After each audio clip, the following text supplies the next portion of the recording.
जय जय पांडुरंग हरी बुद्ध विटेवरी या चॅनलवर मी आपणा सर्वांचं सहर्ष स्वागत करीत आहे। आणि आज श्री संत चोखोबांचं महापरिनिर्वाण दिन म्हणजे पुण्यतिथी आहे। पुण्यतिथी निमित्त मंगळवेढा येथे त्यांच्या समाधीसमोर एक 3-4 दिवसाचा चांगला भरगच्च कार्यक्रम चालत असतो।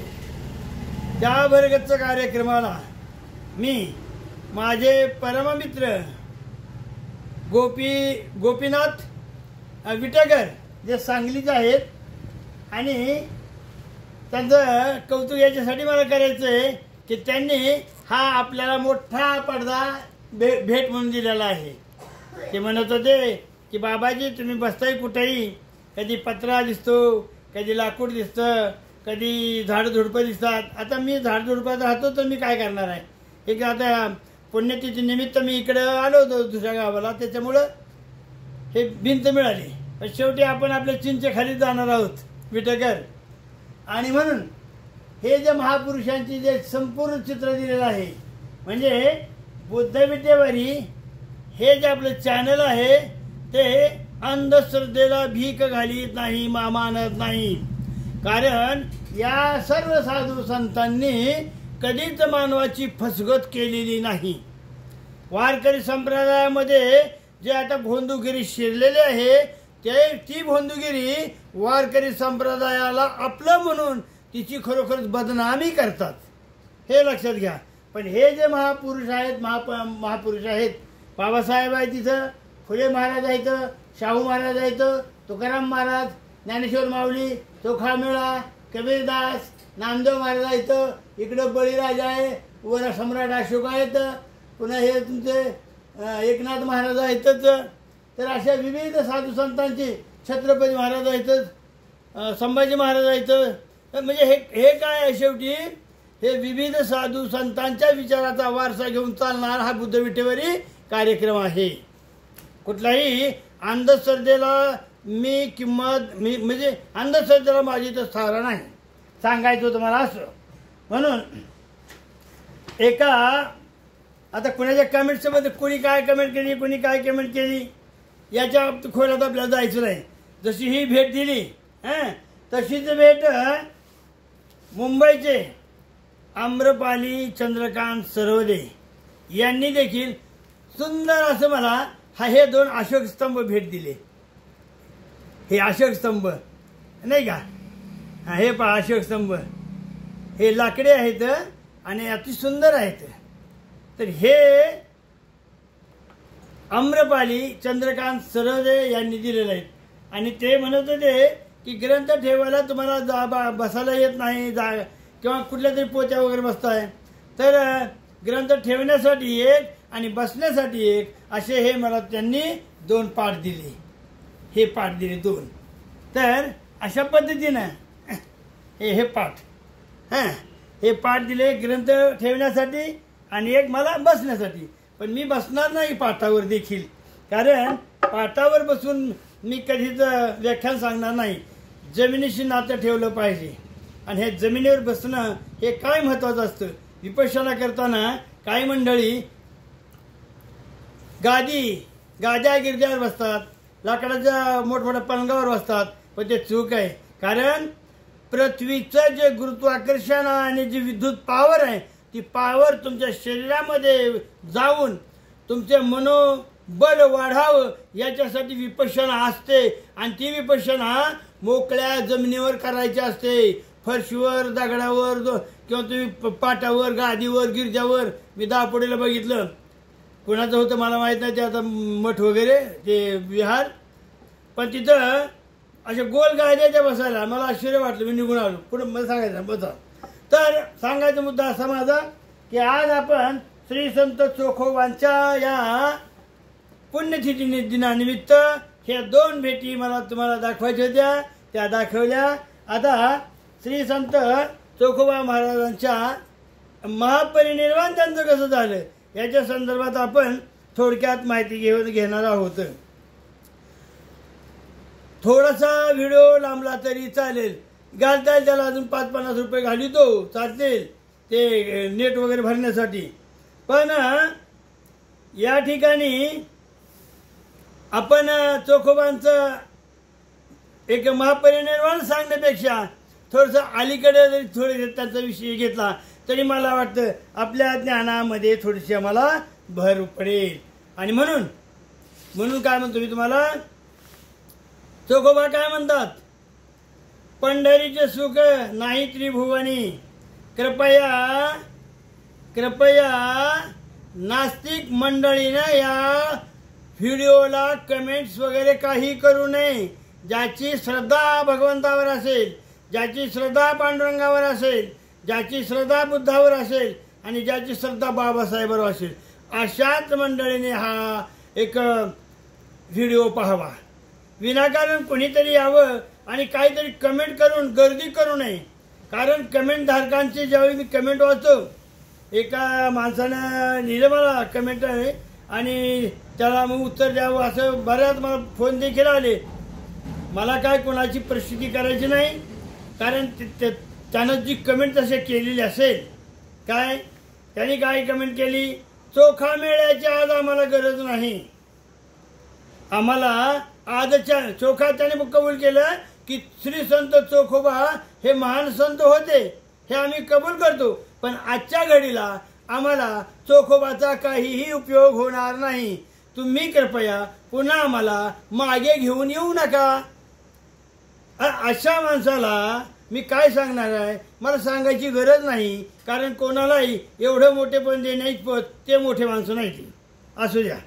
चला, तर पंढरीचे सुख नाही त्रिभुवनी, प्रत्यक्ष चक्र पाणी उभा असे. त्रिभुवनी समर्थ ऐसे पै तीर्थ, दक्षिण मुख वाती चंद्रभागा. सकळ संतांचा मुगटमणी देखा, पुंडलिका सखा. पुंडलिकाच्या समोरच ह्या पहिल्या तीराला श्री संत चोखोबा जिथं राहत होते झोपडी बांधून, त्या ठिकाणी छोटीशी दीपमाळा आहे. श्री संत चोखोबांच्या नावे त्या काळामध्ये 13व्या शतकामध्ये जी 100-150 एकर जमीन केली होती नावे, तर बाबांनो ती धनदांडग्या लोकांनी आज त्या नदीच्या कडेची संपूर्ण जमीन आहे ना, ती चोखोबाची जमीन आहे. आणि ती सगळी जमीन धनदांडगे लोकांनी एक तुबळलेले घेतलेले आहे. जिथं आज काल परवा एक 10-5 वर्षामध्ये जे 65 एकराचा जो तुकडा शासनानं वारकरी लोकांना थांबवण्यासाठी नदीच्या पहिल्या तीरावर म्हणजे पूर्व दिशेला जो दिलेला तुकडा 65 एकराचा, त्या 65 एकराला लागूनच श्री संत चोखोबांची जमीन आहे, पूर्ण जमीन आहे. काढा 7-12 तुम्हाला काढायचा असेल तर तो 17-13व्या शतकापासूनचा काढा आणि पहा. असं आता काय मिळतं का ते आपल्याला? नाही मिळणार ना. मग बहुत हिंडलो देशादेंतर, खूप हिंडलो बाबानो, पांडुरंगाला पाहण्यासाठी खूप हिंडलो. 10 दिशा फिरलो, अनेक तीर्थयात्रा केल्या. मनाचा मोठेपणा, एक मनाचा वेडेपणा, मोठेपणा म्हणण्यापेक्षा मनाचा वेडेपणा होऊन मी पांडुरंगाला पाहण्यासाठी फिरत होतो. कारण मी खूप ऐकलं होतं हे मनोगत कोणाचं आहे? श्री संत चोखोबांचं आहे. परंतु या सगळ्या माझ्या येरझाऱ्याच्या थांबल्या, मनाच्या येरझारा म्हणतो मी. हे थांबले कधी? तर चोखा मने पाहता पंढरी भूवैकुंठ आहे, भूमीवरचं वैकुंठ आहे. आणि म्हणून चोखा मने पाहता पंढरी वैकुंठ, मनाचे हे कष्ट दूर केले, मनाचे हे कष्ट दूर केले. तर असा हा पंढरीराव, माझ्या चोखोबांचा पंढरीराव कसा आहे? अहो देखिला योगियांचा राव, देखिला योगियांचा राव, रुक्मिणी देवीचा पंढरीराव. पुंडलिकासाठी युगे 28, पौंडरिक सांगितलंय मागे संबंध तुम्हाला मी. पौंडरिक कोण आहे? महाधम्म रक्षित. ज्यावेळी सम्राट अशोकाच्या अधिपत्याखाली तिसरी धम्म परिषद झाली पाटलीपुत्र येथे। त्यावेळी महाराष्ट्राचा धर्मप्रचारासाठी महाधम्मरक्षित यांना पाचारण करण्यात आलं। तेच धम्मरक्षित इथं येऊन राहिले कुठं? पंढरी हा त्यांनी पंढरपूरला थांबले ते महाधम्मरक्षित। आणि आणखी एक शोध सांगतो तुम्हाला, पंढरपुरापासूनच अवघ्या 4 किलोमीटर अंतरावर टाकळी नावाचे गाव आहे। टाकळी, त्याला लक्ष्मी टाकळी म्हणतो, त्याला लक्ष्मी टाकळी म्हणतो। त्या लक्ष्मी टाकळीमध्ये एक सुंदरसा असा स्तूप आहे आणि तो स्तूप माझ्या मते तो स्तूप धम्मरक्षितांच्या अस्थिवर बांधला गेलेला आहे। माझंही संशोधन आहे त्याच्यामध्ये, लक्षात घ्या। पंढरीनाथ पांडुरंग बुद्ध हे महाधम्मरक्षितांनी स्थापलेलं विहार होतं। तर त्या विहारामध्ये जे धम्मरक्षित आले वास्तव्याला, तर त्यांच्या स्मरणार्थ एक जो स्तूप उभा राहिलेला आहे पंढरपूरपासून अवघ्या 4 किलोमीटर अंतरावर। त्याची मी स्वतः काल पाहणी केली, माझ्या मित्रांनी देखील पाहणी केली। आणि ते म्हणले होते अगोदर हे गावकुस असेल, गावकुस। पण गावकुस कसं असतं, त्याला अशा भिंती असतात, चारी बाजूने भिंती असतात ना त्या गावकुसाला। जरी पडल्या झाल्या असल्या तरी ते अवशेष राहतात तसे भिंतीला। ह्या बुरुजापासून त्या बुरुजापर्यंत भिंतीला अवशेष राहतात। पण हे या स्तूपाला कुठंही तसे अवशेष नव्हतेच। आणि एका स्थानिक लोकांना शेजारी एक म्हातारी बसली होती आणि त्याला मी विचारलं, माई म्हटलं हे कुठला देव आहे? तर ती काय म्हणली, बाबा ही म्हणली हुडबाबा आहे, हुडबाबा म्हणजे ह्याचं काय म्हणलं बाबा, हुडबाबा म्हणजे काय? मी त्या म्हाताऱ्याला विचारलं। आता सगळ्या देवाच्या पण सांगतोच की लक्ष्मी झालं, हे तुमचे ज्योतिबा खंडोबा कोण ह्याचा आपण पण हे हुडबाबा काय म्हणलं? म्हाताऱ्याला म्हणलं ते हे हुडबाबा काय आहे? तर म्हणली काय माहीत नाही म्हणली। आता तिचं अज्ञान, शिवाजी महाराजांनी बांधलंय म्हणली। असू द्या, कुठल्या तरी महाराजांनी बांधलंयच ना, शिवाजी महाराजांनी बांधलेलंच आहे ना। अहो ते हुडबाबाचं काय शब्द भ्रष्ट झाले असतील। हुडचा जवळ अर्थ शब्द बुद्ध असाही येतो, हां बुद्ध असाही येत असतो। मग ते बुद्ध एक विहार म्हणा, बुद्ध एक स्तूप म्हणा, तर तो स्तूप असावा असं माझं संशोधन, माझं स्वतःचं संशोधन सांगतो मी काय कुठं वाचलेलं नाही, काय नाही। त्याच्यावर माझं आता जबरदस्त संशोधन सुरू झालेलं आहे टाकळीच्या हुडबाबावर। हुडबाबा काय नाही, दुसरं काय ते म्हणली। तर त्याच्या निमित्तानं सुद्धा आपण पुन्हा बोलूया। तर असं हे पंढरीचा महिमा आमच्या चोखोबाने काय केलं नवजलेलं आहे। देखिला योग्यांचा राव, रुक्मादेवीचा पंढरी राव। पुंडलिकासाठी युगे 28, धरुणी बाळवेस भीमातिटी। गाई गोपाळ बसते वैष्णवांचा मेळा, नाचत गोपाळ विठ्ठल छंदे। चोखा मेळा येथे वंदितो चरण, घाली लोटांगण महाद्वारी। इथं तुम्ही म्हणताल गाई गोपाळ वैष्णव वगैरे, मग हे तर कृष्णच आहेत की। अहो कृष्ण काय, राम काय, बुद्ध काय, विठ्ठल काय एकच आहे।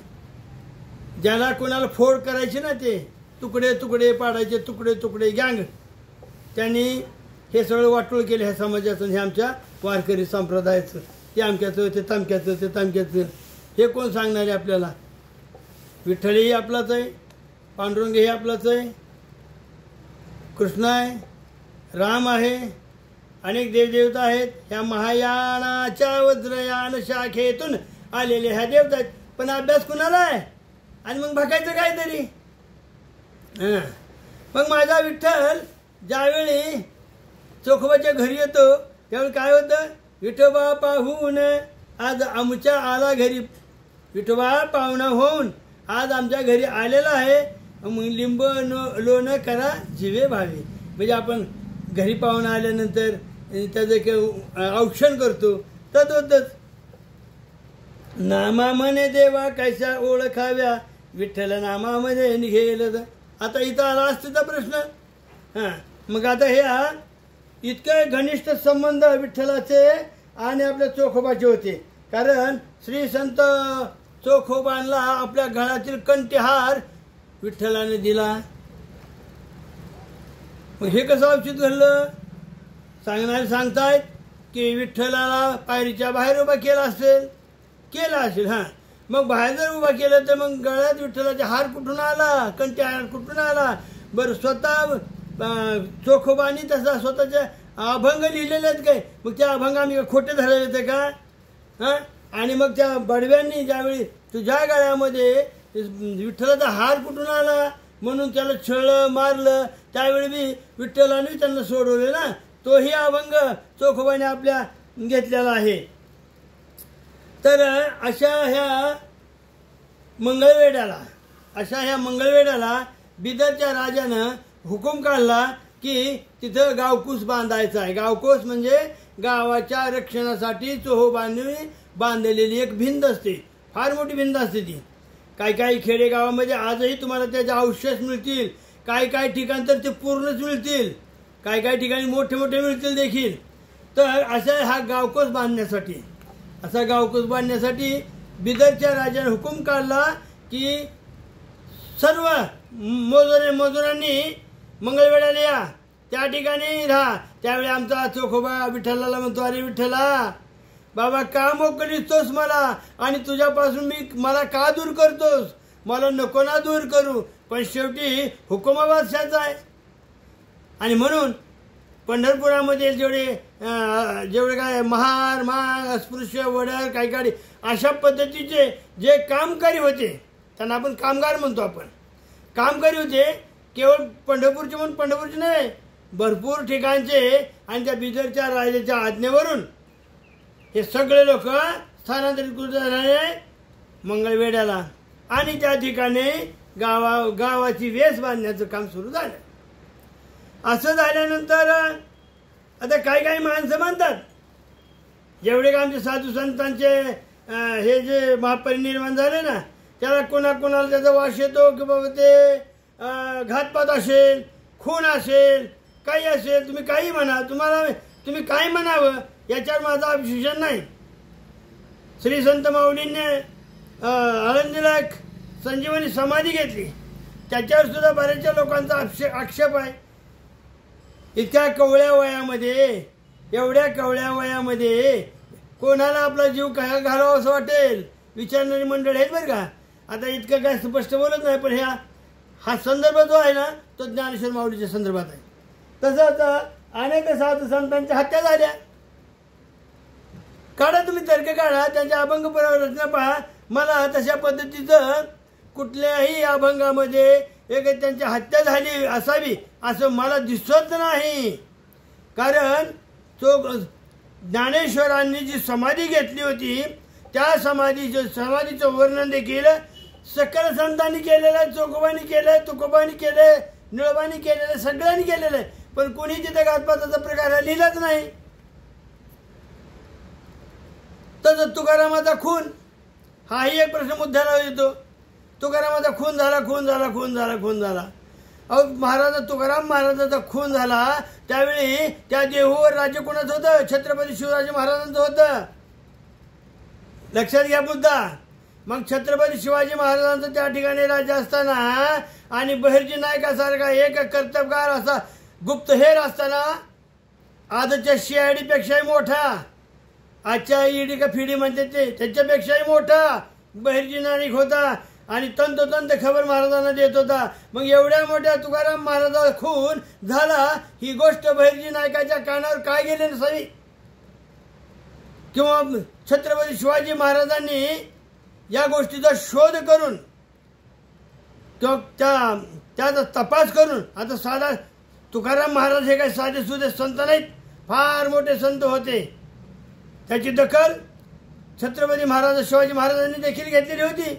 मग अशा ह्या तुकाराम महाराजा खून मला सांगा छत्रपतींच्या राज्यामध्ये पचलाच कसा पचला सांगा? बहिर्जी नायकाने काय इतक्याही गुप्त बातम्या काढत होता. मग बहिर्जी नायकाला तुकाराम महाराजाचा खून झाला हे शोधून काढता आलं नाही. का त्याची विद्वत्ता तिथे कमी पडली? किंवा आमच्या महाराजांचा जे राज्य चाललेलं आहे ते राज्य एक आर्य गाभाळ्याचं आहे असं तुम्हाला म्हणायचं का? तर बाबांनो, तसं नाही. इतिहासाला कोणी चालन देत नाही. तुकाराम महाराजांच्या देखील खुणाच्या संदर्भामध्ये कुठंच म्हणजे असं लिखित पुरावा कुठंही नाही, कुठल्या अभंगामध्ये. कारण तुकाराम महाराजांचे शिष्य निळोबा होते, तर त्या निळोबांचं त्याचं काही लिखाण केलेलं असेल, कुठल्या दप्तरामध्ये नोंद असेल, त्याचं लिखाण केलेलं असेल. काल परवा चोखोबांचाही खून झाला म्हणून सांगितलं एका माणसानं मंडळीने मला. अरे बाळा, पण त्या बिदरच्या राज्यामध्ये तशा पद्धतीची दप्तरी नोंद आहे, उर्दू लिपीमध्ये, अरबी लिपीमध्ये नोंद आहे तशी, की गाव कोसळला आणि एवढी माणसं ठार झाले. शेवटी ते सरकार होतं, सरकारी दरबार याची नोंद असते. असं काही करायला लांछन होईल असं काही करू नका. म्हणून आता आपण आणखी पुढे जातोय.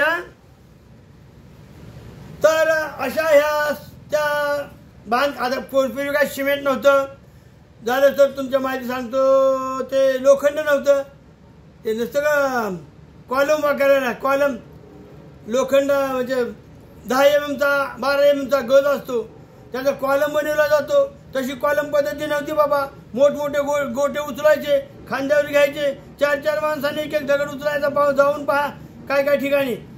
मी जे आता जे तुम्हाला जे बुद्ध त्या स्तूपाची गोष्ट सांगितली ना तुम्हाला, त्या टाकळीच्या बुद्ध स्तूपाची ज्यावेळी मी दगडांची पाहणी केली, हो मी त्याला बुद्ध स्तूप म्हणतो. शब्द आठवला, बुडापा बुडा बुडा बुडापा बुडापा काय ते म्हातारी नाव मला सांगितले. म्हणले माई म्हणलं ह्याला काय म्हणतात? ते म्हणले बुडापा, बुडाबाबा बुडाबा का बुडा हुआ असं काहीतरी शब्द होईल. पण बुडाबा शब्द ऐकल्याबरोबर माझ्या कान टवकरले गेले. बुडापा म्हणजे याचा अर्थ असं की ते बुद्धाला कुठंतरी जवळी साधत आहे. टाकळीचा पंढरपूर पासून 4 किलोमीटरवर आहे. बुडापा बुडापा हुडापा काहीतरी नाव असेल. त्याच्यानंतर मी पूर्ण शोध घेणार आहे, पूर्ण त्याची लांबी रुंदी त्याची घे सगळं मी ते पाहून तुम्हाला देणारच आहे. तर अशा त्या मंगळवेढ्याच्या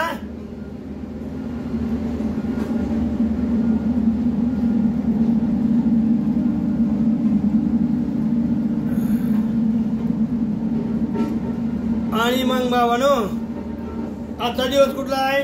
वैशाख आहे नाही का? पावसाची संततधार होती. चिखला फक्त दगड, खालच्या घेराला दिगड असतात, दगड मोठमोठे, आणि वरच्या घेराला पुन्हा दगड माती करून आता खूप मोठा असा बुरुज बांधला जातो. गोल असा. त्याची रुंदी जर पाहिली एका बुरुजाची 50 मला वाटतं, मी खबी सांगतोय काय की 100 फूट देखील असेल. कोणी टेप लावून मोजलाय त्याला. तर त्या पावसाळ्याच्या दिवसामध्ये कदाचित माती ओली असावी आणि म्हणून पावसाच्या माऱ्यामुळे ओली ती अधिकच ओली झाली असेल, ती सुकली नाही, वाळली नाही, आणि म्हणून तो बुरुज ढासळला. त्या बुरुजाखाली अनेक कामगार मृत्युमुखी पडले. त्यातमध्ये श्री संत चोखोबांचा देखील समावेश होता. हे लक्षात घ्या.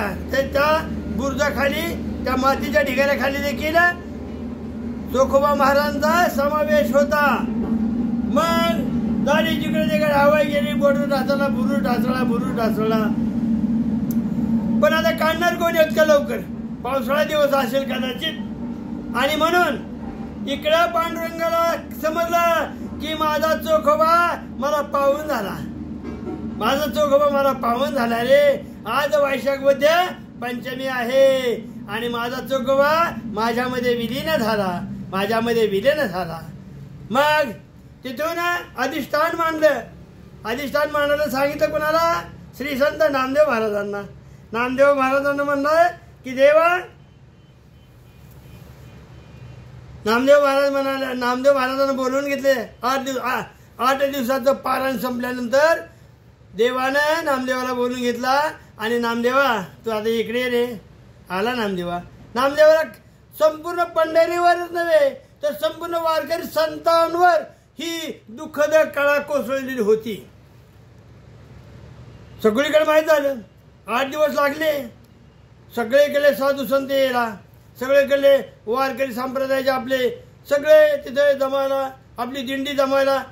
या लोकांना पहिल्या एसट्या नव्हत्या, रेल्वे नव्हत्या, गाड्या नव्हत्या, चालायची वाहनं, सगळं पायी चालायचं. अगदी म्हणजे मध्य प्रदेश असू द्या, महाराष्ट्र असू द्या, इकडे खाली कन्नड देश असू द्या, गुजरात असू द्या, सगळीकडून वारकरी संप्रदाय निघाला. कारण श्री संत नामदेव महाराजांनी वारकरी संप्रदायाची पताका उत्तर प्रदेशामध्ये झळकवलेली होती. कबीरांपर्यंत गेलेलं होतं हे सगळं लोन. श्री संत कबीर महाराज, रविदास महाराज त्या काळातले 12-13व्या शतकातले, त्यांच्यापर्यंत नामदेवांनी प्रसार केला होता. त्यावेळी ही सगळी संतांची मांदियाळी नामदेवासोबत होती. सगळीकडे प्रसार झालेला. आणि मग हे लोक यायला उशीर होणार ना. आता मध्य प्रदेशातील किंवा रविदासाच्या गावावरून किंवा कबीराच्या गावावरून, कबीर म्हणजे वाराणसीला राहतो ते, काशीला, मग निरोप गेले, निरोपांत तातडीने निरोप गेले. हो, मोबाईल केले ना पांडुरंगाने सगळ्यांना. या रे बाबानं, माझा चोखोबा इथं झोपलेला आहे, विश्रांती घेत आहे, त्याचं अंतिम दर्शन घ्यायला या. म्हणून चोखोबानं, श्री पांडुरंगानं सगळ्यांना मोबाईल केला, कॉल केला. ते म्हणतात कॉल केला, काहीतरी आता बोलतो. अरे बाबानो, अंतर्ध्यानातून सध्या हे वार्ता सगळीकडे पोचलेली असते. शेवटी तो पांडुरंग आहे. पांडुरंगाला तुम्ही कोणाची उपमा कशाला देता रे? जसं मी परमपूज्य बोधिसत्व म्हणत असतो बाबासाहेब आंबेडकरांना, ते दलितांचे नेते वगैरे मला मान्य नाही, ते भारताचे घटनाकार मला मान्य नाहीत. आहेत घटनाकार, आहेत ते शिल्पकार आहेत, कोण नाही म्हणते. परंतु बोधिसत्व ही सगळ्यात मोठी पदवी आहे. आणि ती बोधिसत्व पदवी असल्यामुळं आम्हाला ते बोधिसत्व आहेत. म्हणूनच माझं आणि अलीकडच्या ह्या तरुण पोरांचं का जमत नाही. कारण महामानव कोणी म्हणावं, कोणी युग पुरुषच म्हणावं, कोणी दलितांचं नेताच म्हणावं. अरे पण सरळ त्याला बोधिसत्व म्हणा ना बाबा. अरे बोधिसत्व आणि बुद्ध व्हायला फार 5 जन्म घ्यावे लागतात. बाबासाहेबांनी काही एका जन्मामध्ये बुद्धत्व प्राप्त केलेलं नाही. नामदेव महाराज काय म्हणतात, काय म्हणतात, जन्म जन्मी आम्ही बहु पुण्य केले. तसं पुण्य बाबासाहेबांच्या पिढीने केलेलं आहे, रामजीने केलं, मालोजीने केलं, अनेक पिढ्यांनी केलं. अनेक पिढ्यांची पुण्याई म्हणूनच बाबासाहेब बोधिसत्व आहेत. अरे तुमची किती लहान विचार आहेत, किती कमी बुद्धीच्या विचारात, की त्यांना कुठेतरी फ्रेममध्ये बसून ठेवायचं. आज ते बुद्ध आहेत, कालांतराने ते 500 वर्षाचे बुद्ध होणार आहेत, एवढी जाणीव ठेवा. आणि म्हणूनच आम्ही वारकरी संप्रदाय त्यांना बोधिसत्व मानतो. आज आमच्या वारकरी संप्रदायामध्ये देखील बाबासाहेबांचा अभंग गायले जातात, बुद्धाचे अभंग गायले जातात. परिचय पाहायचा असेल तर आषाढीच्या एखाद्या वारीमध्ये बा, आणि नंतर मग टिप्पणी करायला शिका. पोरांनो, अभ्यास वगैरे करत नाहीत तुम्ही, आणि टिप्पणी करायला अभ्यास लागतच नाही ना. त्याला काय अभ्यास लागतो टिप्पणी करायला? तर अशा पद्धतीनं श्री संत चोखोबांच्या दर्शनासाठी अलोट अशा रांगा लागल्या, जनसमुदाय आला. परंतु श्री संत नामदेव महाराजांनी विठ्ठलाकडे गारण केलं. देवा, झाले ना अनुष्ठान, आता 10 दिवस झाले, मग आता काय करायचं? मग आता काय करा? तर विठ्ठला, तुमचे नामदेवा, तुम्ही जावा आता आणि माझ्या चोख्याच्या अस्थी आपल्या पदरामध्ये घेऊन या, अंचलामध्ये घेऊन या. माझा चोखा माझ्यापासून गेलेला आहे. कारण चोखोबाने जात असताना सुद्धा चोखोबाने अभंग गायलेला होता. अरे विठ्ठला, मला त्या मंगळवेढ्याला का पाठवतोस? मला नाही ना मला तुझं पाय सोडवा नाहीत ना, मग मला नको ना पाठवू. गेला, पण चोखा गेला. आणि मग नामदेवाला देवाने आदेश दिला, नामदेवा जा बाबा आणि घेऊन या असती. आता इथं प्रश्न असा पडला, अहो पण त्या ढिगाऱ्याखाली हजारो माणसं गेली असतील. आता चोखोबा मी ओळखायचा कसा? 8-10 दिवस झाले, सगळं घाण झालं असेल, नाचून गेला असेल, मग मी काय करावं आता तिथं? देव म्हणाले, पांडुरंग म्हणाले नामदेवा अरे तू जात लगुलग आणि जाऊन ज्या अस्थीमध्ये विठ्ठल विठ्ठल विठ्ठल विठ्ठल असा स्वर येईल त्या अस्थी माझ्या चोखोबाच्या द्या. सायन्सवाले डिग्री घेऊन बसू नका. पुन्हा म्हणतात अंधश्रद्धा अंधश्रद्धा. अरे तुम्ही कुणालाही अंधश्रद्धा नका म्हणत जाऊ रे बाबांनो. ही देवा हे काय असतं बरं का, हे फार मोठं असतं. याला अधिष्ठान लागतं. ह्या गोष्टी समजण्यासाठी तुम्हाला अधिष्ठान हवं असतं. येड्या गबाळ्याचं काम नाही. पांडुरंग समजून घेणे आणि बुद्ध समजून घेणे आणि बाबासाहेब समजून घेणे हे येड्या गबाळ्याचं काम नाही रे. कशाला समजून घेत आहे? अभ्यास भरपूर करा ना, नंतर तुम्हाला हे महामानव कोण आहे ते सगळे समजतील. अरे हे देव आहे देव. ते म्हणाल डिग्री घ्या तर 60 डिग्री अंधश्रद्धा अंधश्रद्धा. अरे कशी अंधश्रद्धा? तू जन्मला हीच खरी अंधश्रद्धा आहे या देशामध्ये या जगामध्ये या पृथ्वीतला मध्ये. तर अशा पद्धतीनं हा मग आला आणि विठ्ठलाने काय केलं सांगितलं तुला सांगितलं बाबा आता जा ज्या अस्थीमध्ये विठ्ठल विठ्ठल विठ्ठल विठ्ठल. कारण माझा चोखोबाचं तन म्हणा तुला म्हणा हे विठ्ठल विठ्ठल विठ्ठल विठ्ठल हे नाव निघत होतं. तनमा जसं बाबा तुम्हाला अर्जुनाच्या केसामधून कृष्णाचं नाव निघत होतं. कृष्णा कृष्णा कृष्णा कृष्णा. रोमातून अर्जुनाच्या रोमातून कृष्णाचं नाव निघत होतं. तेवढं प्रेम कृष्णाचं अर्जुनाचं प्रेम कृष्णावर होतं. तितकंच प्रेम माझ्या चोखोबाचं विठुरायावर होतं. तेवढंच प्रेम माझ्या भगवान बुद्धावर बोधिसत्व डॉक्टर बाबासाहेब आंबेडकरांचं होतं. प्रेम पाहिजे त्याला, एवढी आस्था पाहिजे त्याला आस्था. आणि मग गेले तो 3 विसावे आहेत. पंढरीपासून मंगळवेढ्यापर्यंत 3 विसावे आहेत. 3 ठिकाणी थांबवलेल्या. तर त्याच्या इतिहास पुढे सांगतो. तर नामदेव महाराज गेले कुठं? मंगळवेढ्याला गेले. पाहतात कामगार ते जे प्रेत वगैरे होती अशी हरीनं मांडलेली होती. प्रेत मातीचा ढीग उचलून झाला होता. आता 8 दिवस झाले होते. प्रेत सगळे कुजलेली होती ना. काही कुजलेली होती, काही नाचलेली होती, काही वास दुर्गंधी सुटलेला होता. अनेक होते. पण याला ही नच मानता श्री संत नामदेवानं पाहणी केली, पूर्ण पाहणी केली.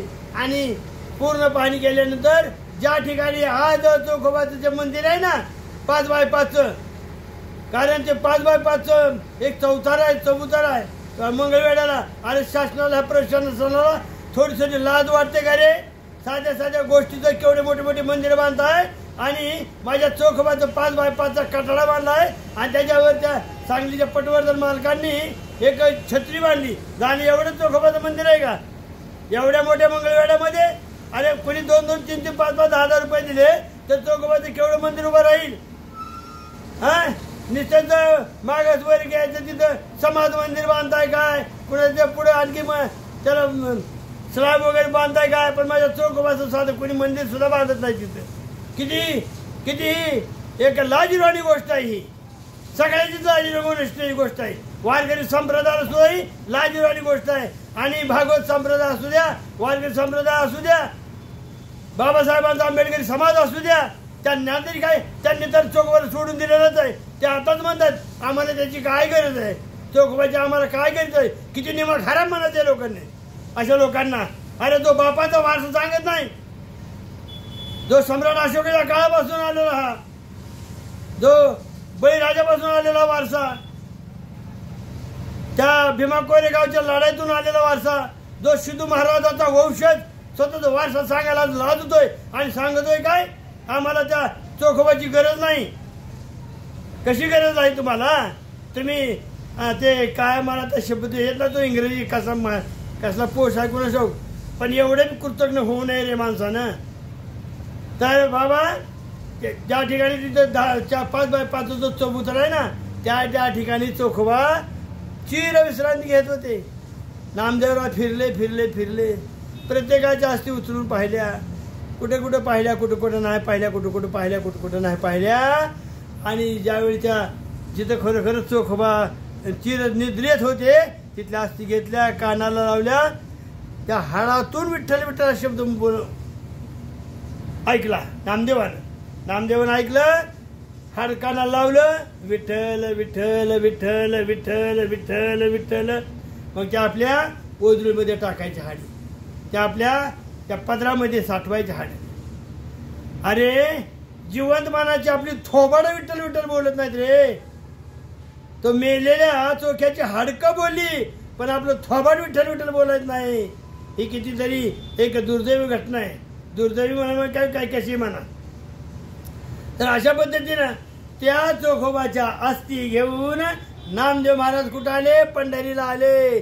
आणि पंढरीला सांगितलं की नामदेवा आता त्या असं करा, काय करा, राहिली वासना पायासवे चाड, राहिली वासना पायासवे चाड, अन नाही कोड माझे काही, अन नाही कोड माझे काही, तुमची कृपा दृष्टी. माझ्या चोख्याचं काय म्हणत आहे का? काय म्हणत माझ्या चोख्याचं? तुमची कृपा दृष्टी असावी मजवरी, तुमची कृपा दृष्टी असावी मजवरी, अन नाम या शेजारी सुखवती. नामदेवाच्या समोरच्या एक 5-10 फुटावरच श्री संत चोखोबाच्या अस्थी आहेत बाबांनो. आणि म्हणून महाद्वारे पुढे मज ठाव द्यावा. चोखोबा म्हणतात विठ्ठलाला, महाद्वारा पुढे मज ठाव द्यावा, हेची केशवा मागणे मागतो, हेची केशवा मागणे मागतो. आणि मग रात्रंदिवस पडिलो हाव भरी, मातीची उकरी कुसुवाची, विसरलो रूप विसरलो ध्यान, विसरलो भजन देवा तुझे. भले भले या विठ्ठले घातले साकडे, काय माझे कोडे तुम्हा ओसे, करुणी आस बैसोले शेद्वारी, चोका म्हणे का बाहेरी मोकलिले, ऐकोणी कानी अंचळी भराव्या, आणून घ्याव्या आम्हापाशी, शालिवान शक 1260 तिथे सांगितलेले. शालिवान शक 1260 प्रमाथीनाथ स्पष्ट स्पष्ट संवत्सर, प्रमामी नाम स्पष्ट संवत्सर, वैशाख वद्य पंचमी सुदिन, वैशाखी वद्य म्हणजे आजचा दिवस, वैशाखी वद्य पंचमी सुदिन, गुरुवारी प्रयाण केले चोखान. गुरुवारी प्रयाण त्याचा गुरुवार असाईल. आणि मग गुरुवारी प्रयाण केला चोखाजीने. आणि म्हणून नामदेव महाराज काय म्हणतात विठ्ठलाला? विठ्ठला चोखा माझा जीव, चोखा माझा भाव, चोखा माझा जीव, चोखा माझा भाव, चोखा माझा जीव, चोखा माझा भाव, कुळ धर्मदेव, चोखा माझा कुळ धर्मदेव, चोखा माझा. काय त्याची भक्ती, काय त्याची शक्ती, काय त्याची भक्ती, काय त्याची शक्ती, मी आलो व्यक्ती तुझ्यासाठी, मी आलो व्यक्ती तयासाठी. माझ्या चोखियाचे करीते जे ध्यान, माझ्या चोखियाचे करीते जे ध्यान, तया कधी विघ्न पडून दे, तया कधी विघ्न पडून दे. नामदेवे आस्ती आणल्या पारखोनी, नामदेवे आस्ती आल्या पारखोनी, घेते चक्रपाणी पीतांबरिया, घेते चक्रपाणी पीतांबरिया. आणि अशा पद्धतीनं चोखोबांच्या अस्थी पांडुरंगाच्या मंदिरापुढे तिथं त्याला समाधी दिली माझ्या नामदेवानं, माझ्या पांडुरंगानं. आणि तो बाबा तो अजून 8 दिवसानं तो सोहळा आपल्या पंढरपूरला होणार आहे. ज्या भाविक भक्तांना यायचं असेल तिथं चोखोबाच्या दर्शनाला तर पंढरीला या. जसा आजचा सोहळा तुमच्या मंगळवेढा आहे तसा तो सोहळा तुम्हाला पंढरीला मिळेल. म्हणून आता या ठिकाणी मी थांबतो. आणि बाबांनो, तुम्हाला सगळ्यांना एक विनंती करतो की तुम्ही आपली मतं अवश्य मांडा. प्रश्न तो नव्हे, पण ती मतं अभ्यासून मांडा. कुठलीही मत असू द्या, पण त्याला त्याच्या पाठीमागे भूमिका असावी, अभ्यास असावा. काही लोक काय करतात, काहीतरी सांगतात. आता उदाहरण, आता सरकारने काय काढलंय, आता ते 1ली, 2री, 3री, 4थी, 5वी, 6वी, 7वी, 8वी, 9वीला ते मनाचे श्लोक वगैरे काढणार आहेत. ते आता पुढल्या वर्षी ते अभ्यासक्रमात येणार आहेत. आणि भगवद्गीतेचा कितवा अध्याय, 10वा का 11वा अध्याय आहे, तो पुढच्या विद्यार्थ्यांसाठी ठेवलेला आहे. अजून पूर्ण बातमी मला मिळालेली नाही, पण थोडीशी बातमी मला सकाळी त्या चॅनलवर आली. तर ते सरकार आहे शेवटी काय करतंय, पण आपण आपल्या तर्कबुद्धीनं याच्यावर आपली मतं नोंदवा, पण ते अभ्यासपूर्व असावीत. अरे कधी बुद्धाने त्याचा धम्म कधी ज्याने हातात घेतला नाही ते सुद्धा टीका करतंय. ज्याने कधी ज्ञानेश्वरीला बघितलं सुद्धा नाही कशी असते ती, ते ज्ञानेश्वरी टीका करतोय.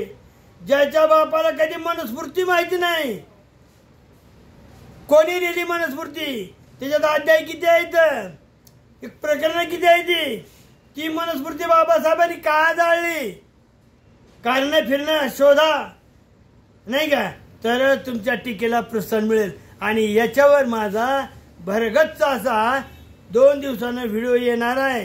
सरकारची ध्येय धोरणं, मनाचे श्लोक हे अभ्यासक्रमामध्ये समाविष्ट करावीत की न करावीत, मी दोन्ही अंगाने सांगणार आहे. माझा हेतू आहे तसा, मी दोन्ही अंगाने सांगणार आहे. मनुस्मृतीचा चांगुलपणा देखील सांगणार आहे. ब्राह्मण लोकांनी नोंद घ्यावी याची. मनुस्मृतीमध्ये यत्र नायस्तु पूजन्ते रमन्ते तत्र देवताः अशा पद्धतीचे श्लोक जे आहेत, जेणेकरून स्त्रियांचा देखील मान सन्मान केला जातो. असं त्या यत्र नार्यस्तु पूजन्ते रमन्ते तत्र देवताः, त्याच्यासाठी आपण संस्कृत पाठ वाचा, संस्कृत शिका. अरे बाबासाहेबांना संस्कृत अमान्य केलं, शिक्षणासाठी शिकवलं नाही बाबासाहेबांनी, पण स्वतःच्या हिमतीवर बाबासाहेब संस्कृत शिकले. तुम्ही म्हणता कानामध्ये शिसं ओतलं जात होतं वेद वाचल्यानंतर. मग आता बाबासाहेबांनी भारत स्वातंत्र्य होऊन आता 75 वर्ष झाली, बाबासाहेबाचा कायदा लागून आता 75 वर्ष झाली. मग आता तरी तुम्हाला कानामध्ये कोणी शिसं ओतलं नसतं तुमच्या. वाचलं का कधी वेद, वाचली का कधी मनुस्मृती, वाचलं का कधी रामायण महाभारत पुराण वगैरे. त्या काळामध्ये बंदी होती, आता होती का नव्हती, त्याला काही साहित्य पुरावा आधार नाही, ऐतिहासिक पुरावा त्याला काहीच नाही. कुठल्या राजाने मला सांगा चातुर्वर्ण्याच्या संदर्भामध्ये मनुस्मृतीचा एक कायदा लागू केला होता, त्या राजाचं मला नाव सांगा, त्याचा शक सांगा, इसवी सांगा त्याचा मला, कुठल्या राजामध्ये केला होता ते. तुम्ही म्हणता पेशवानं तो कायदा फक्त सदाशिव पेठ आणि शनिवारवाड्यापुरताच मर्यादित होता. कुठल्याही खेड्यापाड्यामध्ये असं गाडगं खराट आणि तोंडापुढे गाडगं बांधलेलं नव्हतं. अरे मोठमोठे सेनापती होते, महाराजची माणसं सेनापती होती, मग त्या गळ्यात गाडगं आणि मागे कमरेला खराडा बांधून त्यांनी लढाई केल्या का. थोडक्यात उत्तर द्या मला ह्या गोष्टीची. कुठलीही गोष्ट कशी असावी, तो कायदा कुठं होता, त्याचे सदैव. आता काय वेद म्हटल्यानंतर जीभ काढली होती, मग तुला आता 75 वर्ष झाल्यानं स्वातंत्र्य होऊन आता वाचणं भरपूर वेद, किती वेद वाच, मनुस्मृती वाच, रामायण वाच.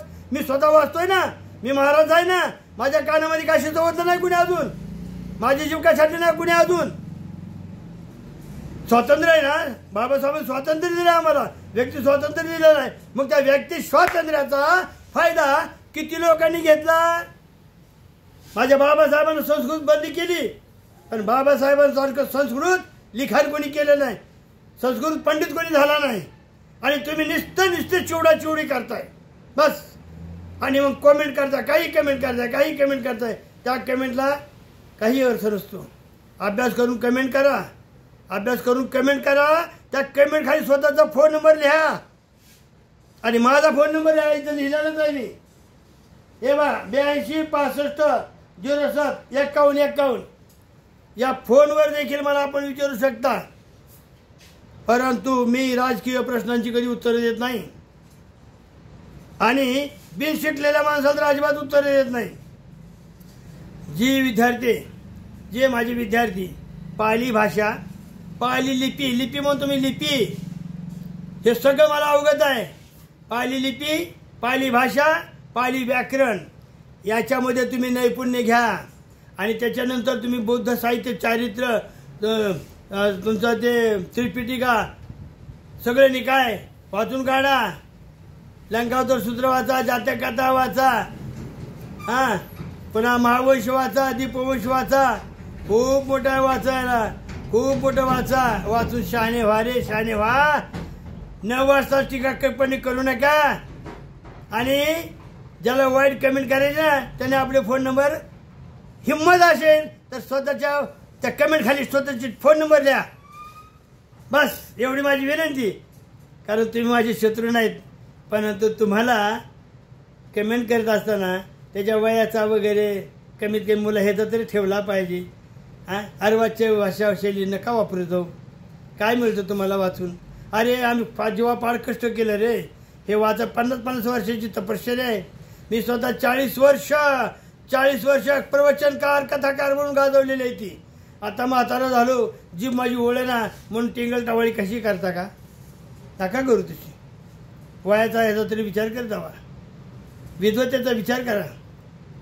आपण ही व्यक्ती जर बोलत असेल तरी खरोखर काहीतरी शिकले सवरलेले असेल ना, तर ह्याचाही विचार करा. आणि कमेंट करताना आपल्या आजोबाला समोर ठेवा. मी तुमचा आजोबा आहे, आजोबाला समोर ठेवूनच कमेंट करा. एवढीच हात जोडून विनंती आहे. इथंच थांबवतो आणि तुमच्या सगळ्यांना शुभाशीर्वाद देतो. चुकला जरी असाल तू बाबा तरी तू माझा नातू आहेस. आणि आजोबाचं कर्तव्य आहे की नातूला क्षमा करणं. कोणा अशी कमेंट्स करू नको, वेड्यासारखी कमेंट करू नको. आणि अभ्यासून कमेंट कर. तुला काय विचारायचं मला विचार, फोन करून विचार. निर्धास्त सांगेन मी, भरपूर सांगेन. हो, मी कंटाळत नाही. माझ्याकडे आता जवळजवळ 200 ते 300 फोन नंबर आहेत. किती फोन येते? भरपूर फोन येते. त्यांचा एक बार मी सगळ्यांना परिचय. आणि हा माझा बुद्ध परिवार आहे. तर तुम्ही कमेंट धारकानो, वाईट कमेंट करणाऱ्यांना देखील माझा बुद्ध परिवार आहे, माझा बुद्ध विटेवरी परिवार आहे. त्या सगळ्यांचं स्वागत पुन्हा करतो. आणि बुद्ध विटेवरी या चॅनल आपण सबस्क्राईब करा, लाईक करा, शेअर करा. जास्तीत जास्त याला जगापर्यंत पोहोचवा एवढी विनंती वारंवार करतो. आणि शेवटची एक विनंती करतो, इथं माझा फोन पे क्रमांक दिलेला आहे 82 65 07 51. तर अर्थसहाय्याला देखील आपण मला अर्थसहाय्य देखील करावं, धम्मदान देखील करावं एवढीच मी इथं हात जोडून विनंती करतो. आणि या ठिकाणी मी थांबतो. चोखा मेळ्याच्या ह्या पुण्यतिथी निमित्त तुम्हाला सर्वांना मी शुभाशीर्वाद देतो की तुमचं आरोग्य, वैभव, मालमत्ता, धनसंपदा वाढीस लागो. जय भीम, जय भीम, जय भीम.